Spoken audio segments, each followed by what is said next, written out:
You Can Heal Your Life, Chapter 1, What I Believe. The gateways to wisdom and knowledge are always open. Life is really very simple. What we give out, we get back. What we think about ourselves becomes the truth for us. I believe that everyone, myself included, is responsible for everything in our lives, the best and the worst. Every thought we think is creating our future. Each one of us creates our experiences by our thoughts and our feelings. The thoughts we think and the words we speak create our experiences.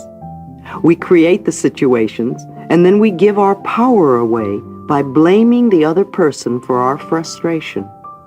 No person, no place, and no thing has any power over us, for we are the only thinkers in our mind. When we create peace and harmony and balance in our minds, we will find it in our lives. Which of these statements sound like you? People are out to get me, or everyone is always helpful? Each one of these beliefs will create quite different experiences. What we believe about ourselves and about life becomes true for us. The universe totally supports us in every thought we choose to think and believe. Put another way, our subconscious mind accepts whatever we choose to believe. What I believe about myself and about life becomes true for me. What you choose to think about yourself and about life becomes true for you. And we have unlimited choices about what we can think. When we know this, then it makes sense to choose everyone is always helpful, rather than people are out to get me. The universal power never judges or criticizes us. It only accepts us at our own value. Then it reflects our beliefs in our lives. If I want to believe that life is lonely and that nobody loves me, then that is what I will find in my world. However, if I am willing to release that belief and to affirm for myself that love is everywhere and I am loving and lovable, and to hold on to that new affirmation and to repeat it often, then it will become true for me. Now loving people will come into my life. The people already in my life will be more loving to me, and I will find myself easily expressing love to others. Most of us have foolish ideas about who we are and many, many rigid rules about how life should be lived. This is not to condemn us, for each of us is doing the very best we can at this very moment.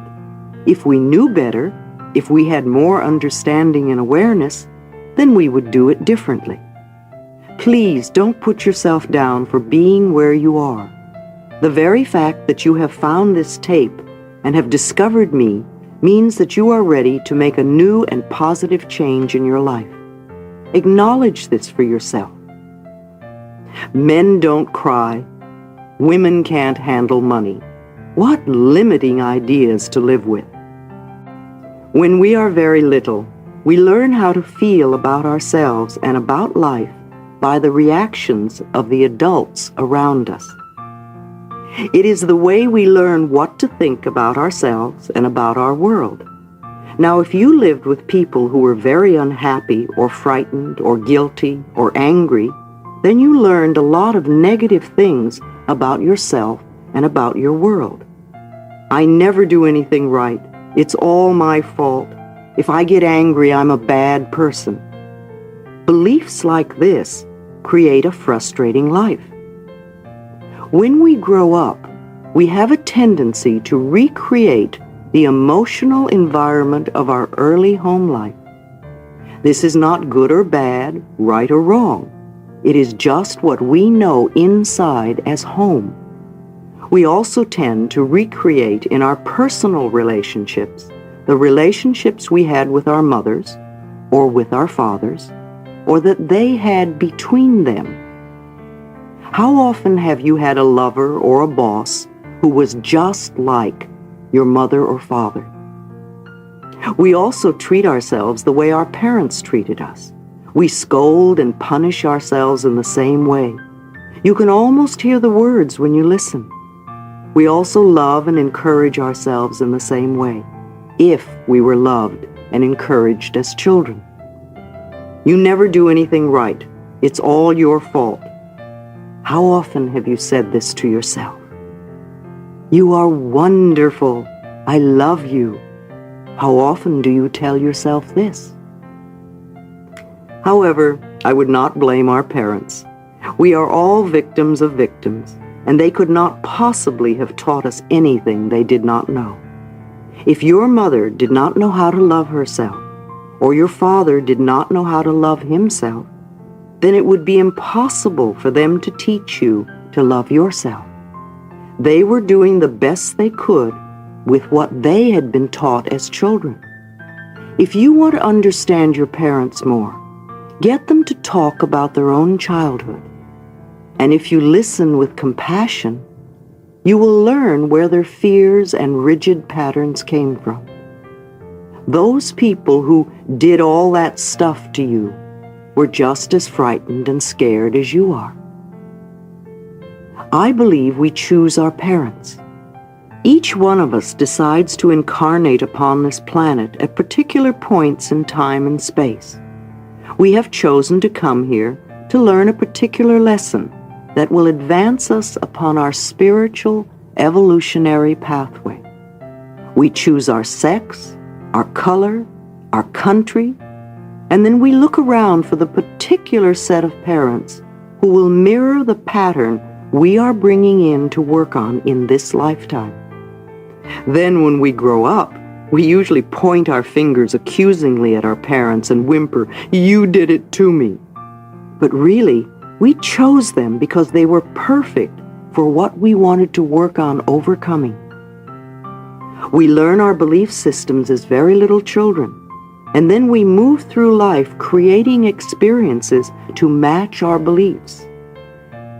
Look back in your own life and notice how often you have gone through the same experience. Well, I believe you created those experiences over and over because they mirrored something you believed about yourself. It doesn't really matter how long we've had a problem or how big it is or how life-threatening it is. The point of power is always in the present moment. All the events you have experienced in your lifetime up to this moment have been created by thoughts and beliefs you have held in the past.